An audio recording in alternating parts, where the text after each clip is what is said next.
Hello दोस्तों, नमस्कार। आपका स्वागत है आपके अपने यूट्यूब चैनल एक्सेस एकेडमी पर। 1 दिसंबर की महत्वपूर्ण खबरों के अंतर्गत हम डिस्कस करेंगे 40,000 आंगनबाड़ी कार्यकर्तियों एवं सहायिकाओं बहनों के लिए बड़ी खबर। मानदेय वृद्धि का प्रस्ताव हुआ तैयार, बहुत जल्द मिलेगा मानदेय वृद्धि का लाभ। वहीं स्पेशल शिक्षक या स्पेशल एजुकेटर्स भर्ती मामले में सुप्रीम कोर्ट से बड़ी खबर। टेट या सीटेट अनिवार्यता पर एनसीटी से जवाब हुआ तलब। ईसीसी ई एजुकेटर भर्ती में मान्य एनटीटी के लिए आवेदन की प्रक्रिया आज से हुई शुरू। उत्तर प्रदेश शिक्षा सेवा चयन आयोग से बड़ी खबर। अध्यक्ष की नियुक्ति के साथ साथ 23,000 पदों पर नई टीजीटी पीजीटी भर्ती के लिए अध्याचन को लेकर के पोर्टल का ट्रायल हुआ शुरू। तो जानेंगे इन सभी खबरों को विस्तार से। आप सभी भाई बहनों से निवेदन है कि वीडियो को बिना स्किप किए हुए अंत तक देखें, जिससे वीडियो में शेयर की गई सारी जानकारी को आप आसानी से समझ सकें। वीडियो में आगे बढ़ने से पहले छोटी सी रिक्वेस्ट है, प्लीज वीडियो को लाइक करें, दोस्तों में शेयर करें। जितने भाई बहन चैनल पर पहली बार विजिट कर रहे हैं और अभी तक चैनल से नहीं जुड़े हैं तो प्लीज चैनल को सब्सक्राइब करके बेल आइकन जरूर दबाएं, जिससे आगे की ऑफिशियल लेटेस्ट और सही जानकारियां आप सभी तक समय समय पर पहुंचती रहें। तो आइए दोस्तों, शुरू करते हैं आज की धमाकेदार अपडेट का यह वीडियो। साथियों, सबसे पहले बात करेंगे आंगनबाड़ी कार्यकर्तियों सहायिकाओं के मानदेय वृद्धि को लेकर के आ रही बड़ी अपडेट के बारे में। दोस्तों, जैसा कि आप सभी लोग जानते हैं, आंगनबाड़ी कार्यकर्त्री और सहायिकाएं काफी न्यूनतम वेतन पर कार्य कर रही हैं और आने वाले समय में कोलोकेटेड आंगनबाड़ी केंद्रों में प्री प्राइमरी शिक्षा का कॉन्सेप्ट भी लागू कर दिया गया है। ऐसे में आंगनबाड़ी कार्यकर्तियों के मानदेय वृद्धि पर जो है बड़ी अपडेट निकलकर सामने आ रही है और लगातार उनके संघर्ष का जो परिणाम है वो मानदेय वृद्धि के रूप में आप सभी के सामने निकलकर आया है। 40,000 बहनों को मानदेय वृद्धि का लाभ मिलने जा रहा है। तो इन बहनों को जो अपडेट आ रही है उसके अकॉर्डिंग आप सभी लोग देख सकते हैं कब से मिलने वाला है और कितना मानदेय वृद्धि होगा, सारी चीजें यहां पर क्लियर कर दी गई हैं। तो आप सभी लोग यहां पर देख सकते हैं 40,000 आंगनबाड़ी कार्यकर्ताओं व सहायिकाओं का बढ़ेगा मानदेय, प्रस्ताव तैयार। मानदेय में 1,600 रुपए तक की हो सकती है बढ़ोतरी। यह खबर दोस्तों उत्तराखंड सरकार की तरफ से निकलकर सामने आ रही है, यानी उत्तराखंड में कार्यरत आंगनबाड़ी कार्यकर्तियों सहायिकाओं के लिए यह बड़ी अपडेट है मानदेय वृद्धि को लेकर के। प्रदेश की 40,000 आंगनबाड़ी कार्यकर्ताओं और सहायिकाओं का मानदेय बढ़ेगा। महिला सशक्तिकरण एवं बाल विकास विभाग की ओर से इसका प्रस्ताव तैयार कर लिया गया है। मानदेय में 1,600 रुपए तक की बढ़ोतरी हो सकती है। आंगनबाड़ी कार्यकर्ता 14 नवंबर से लंबित मांगों के लिए आंदोलनरत हैं। उनका कहना है कि उन्हें राज्य कर्मचारी घोषित किया जाए। जब तक राज्य कर्मचारी घोषित नहीं किया जाता है तब तक मानदेय 9,300 रुपए से बढ़ाकर के 24,000 रुपए किया जाए। इसके अलावा विभाग में सुपरवाइजर के खाली पदों को आंगनबाड़ी कार्यकर्ताओं को पदोन्नत से भरा जाए। सेवानिवृत्त होने पर पेंशन सुविधा मिले। सेवानिवृत्ति पर महिला कल्याण कोष से एक साथ मिलने वाली धनराशि को कम से कम 5 लाख रुपए किया जाए।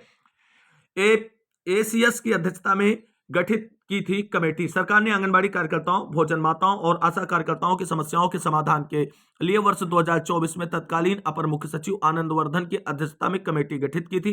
कमेटी को उनकी विभिन्न मांगों पर विचार करना था। मुख्य सचिव आनंद वर्धन के मुताबिक कमेटी की तब कुछ बैठकें भी हुई थी।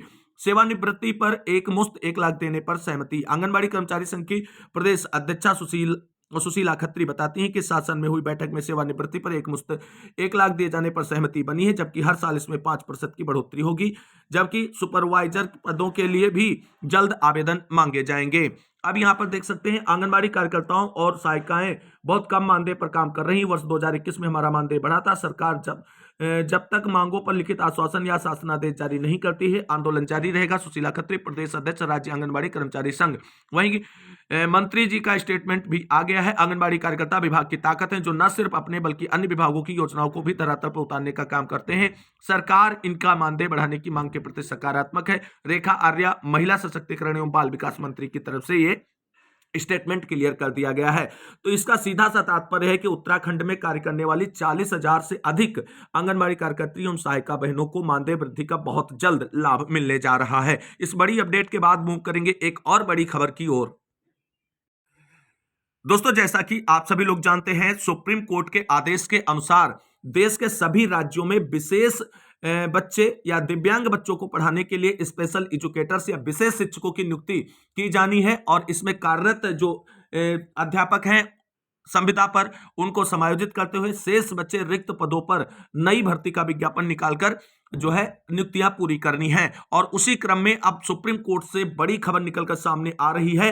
स्पेशल एजुकेटर्स या विशेष शिक्षकों की नियुक्ति पर टेट या सीटेट की अनिवार्यता पर एनसीटी से जवाब तलब कर लिया गया है सुप्रीम कोर्ट से। और जब तक एनसीटी का क्लेरिफिकेशन नहीं आ जाता है सुप्रीम कोर्ट के अंदर, तब तक सभी प्रदेशों में होने वाली स्पेशल शिक्षकों की नियुक्ति प्रक्रिया पर रोक लगा दी गई है सुप्रीम कोर्ट की तरफ से। इससे जुड़ी हुई बड़ी अपडेट आप सभी के सामने है। आप सभी लोग खबर यहां पर देख सकते हैं। कोर्ट ने पूछा, क्या स्पेशल एजुकेटर की नियुक्ति के लिए भी टीटी जरूरी है? सुप्रीम कोर्ट ने एनसीटी से कानूनी स्थिति स्पष्ट करने को कहा। फिलहाल के लिए बिना टीटी स्पेशल एजुकेटर्स की नियुक्ति पर सुप्रीम कोर्ट ने रोक लगा दी है। सुप्रीम कोर्ट में अब स्पेशल एजुकेटर्स यानी विशेष जरूरत वाले बच्चों को पढ़ाने वाले शिक्षक की नियुक्ति में भी टीटी यानी शिक्षक पात्रता परीक्षा का पेच फंसता नजर आ रहा है। हाल ही में सुप्रीम कोर्ट ने national council for teacher education यानी एनसीटी से पूछा है कि क्या स्पेशल एजुकेटर के लिए भी टीटी जरूरी है। कोर्ट ने एनसीटी से इस बारे में कानूनी स्थिति स्पष्ट करने को कहा है। साथ ही आदेश दिया है कि फिलहाल किसी भी स्पेशल एजुकेटर की नियुक्ति टीटी के बगैर नहीं की जाएगी। कोर्ट इस मामले में 2 दिसंबर को फिर सुनवाई करेगा। जस्टिस दीपांकर दत्ता और जस्टिस अगस्टीन जॉर्ज मसीह की पीठ ने रजनीश कुमार पांडे बनाम केंद्र सरकार के मामले में सुनवाई करते हुए हाल में ये आदेश दिए हैं। यह मामला स्पेशल एजुकेटर की भर्ती से संबंधित है, जिसमें कोर्ट अपने पूर्व के आदेश के अनुपालन पर विचार कर रहा था। सुनवाई के दौरान उत्तर प्रदेश सरकार के वकील ने बताया कि नियम के मुताबिक प्राथमिक शिक्षक के लिए टीटी न्यूनतम योग्यता है।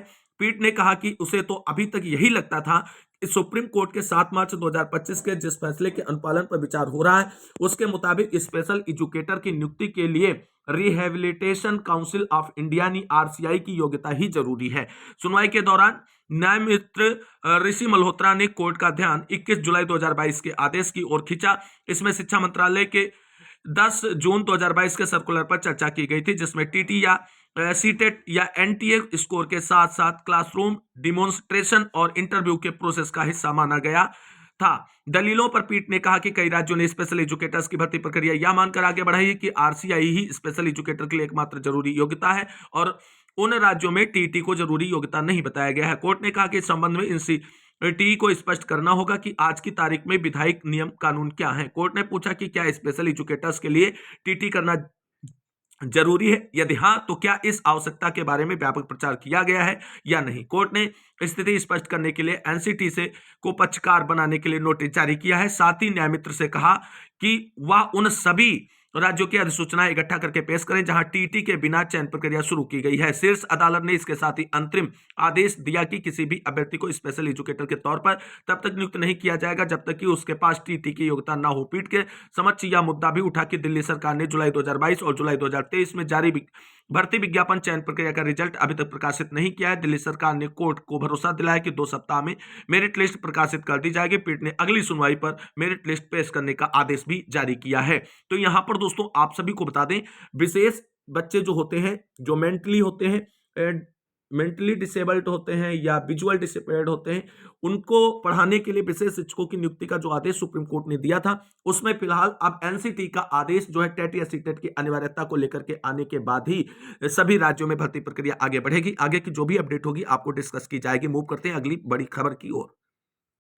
अब दोस्तों बात कर लेते हैं उत्तर प्रदेश में चल रही ईसीसी ई एजुकेटर भर्ती के लिए मान्य एनटीटी सीटी और डीपीएससी कोर्स के लिए प्रवेश प्रक्रिया शुरू कर दी गई है, जहां पर आप सभी लोग देख सकते हैं एनटीटी सीटी नर्सरी प्रशिक्षण के लिए आवेदन 1 से यानी आज से शुरू। परीक्षा नियामक प्राधिकारी की ओर से सीटी नर्सरी डीपीएससी एनटीटी डीपीएड प्रशिक्षण कार्यक्रम 2025 के लिए पंजीकरण की प्रक्रिया शुरू हो गई। इसके लिए महिला अभ्यर्थी 1 दिसंबर से ऑनलाइन पंजीकरण करा सकती हैं। आवेदक की उम्र 1 जुलाई 2025 को 18 से 35 वर्ष के बीच होनी चाहिए।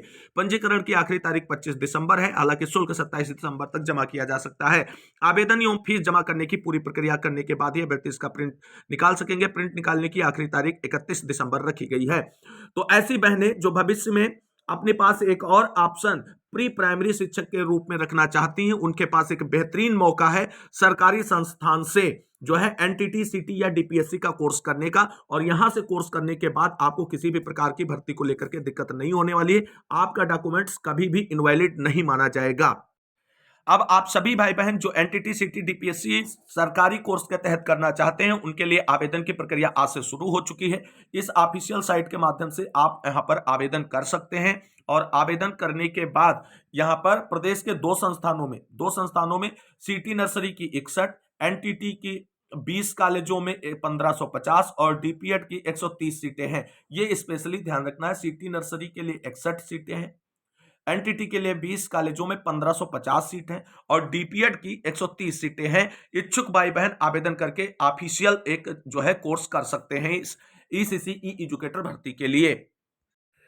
अब बात करेंगे उत्तर प्रदेश शिक्षा सेवा चयन आयोग से आ रही बड़ी अपडेट के बारे में, जहां पर यूपी शिक्षा सेवा चयन आयोग के अध्याचन पोर्टल पर ट्रायल शुरू। दिसंबर में पोर्टल शुरू हो जाने की उम्मीद। अध्यक्ष की नियुक्ति के बाद अध्याचन की तैयारी। टीजीटी पीजीटी के 22,000 से अधिक पदों पर नई भर्ती के प्रस्ताव हैं तैयार।